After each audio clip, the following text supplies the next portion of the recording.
Nkulamusizaako gwe natugoberera subscribe ku nkuru gyaffe nze Waswa Emmanuel nga bulijjo like nga videos na sharing ne banno ate akatambi kano katambuze katuke gye kagenda gwe nango omanyi nti oli house girl mu kiyumba oba oli nkuba kyeyo oli Kadaama tuyamba omuntu ono video gyolabeza nnyo yoyo omuwala ng'amannya ge ye Ategeka Betty agambibwa okuba nti wa myaka 28 okusira ku gensomano yagenda e Saudi Arabia emyezi ng'ebiri egiyise era nga yagendera mu company gye bayita Eyaziba esangibwa mu Kawempe. Batugamba nti akaseera kano Betty oyo gwe mulabako mu video tasobola mu kwogera, yafuuse kasiru, talina simu ate mulwadde nnyo, ali mu ddwaliro erimanyikiddwa nga Maluka Hospital Kadaama, Saudi Arabia. Kakati, the little girl information I have indicates that Ategeka was born in Fort Portal.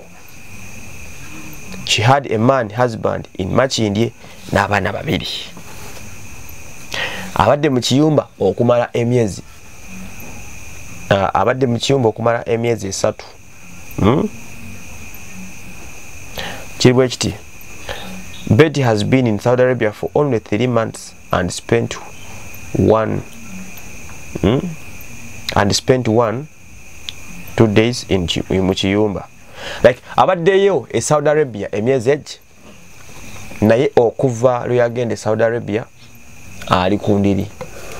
Omuwala yuyu ali mu ddwaliro tasobola kubako kye yekolera, yalina omusajja e Machindye ayina n'abaana babiri azaliwa Fort Portal ape 40 buli muntu gomanyi ngova Fort Portal oli mutolo sharinga video ne tukeje tuka tomanya family ya Ategeka Betty myaka 28 tunagimanya company eya Eyaziba Kawempe ya mutwala tasobola kwogera taina kyayinza kwekolerawo. So n'ekyo sharinga video yetu tukejeraga bananyiri mwalo oyo owaabwe nganda ze basobole okumanya nti omwana waabwe tali bulungi, ebintu bitambule basobola okugenda mu saving ate tulabe ekiddako. Tegeraga bulungi nnyo kalino byebyo tukusasiddeko nnyo omwana omuwala era nga buli alina information about this lady's family bagambe nti omwana aba ali Saudi Arabia tebitambula bulungi ne kampani ya Eyaziba mu kigambe nti omwana gwe mwatwala embeera si nnungi ti ebintu byamutabuka kodda asobole okuba nga ataasibwa. Nze Waswa Emmanuel.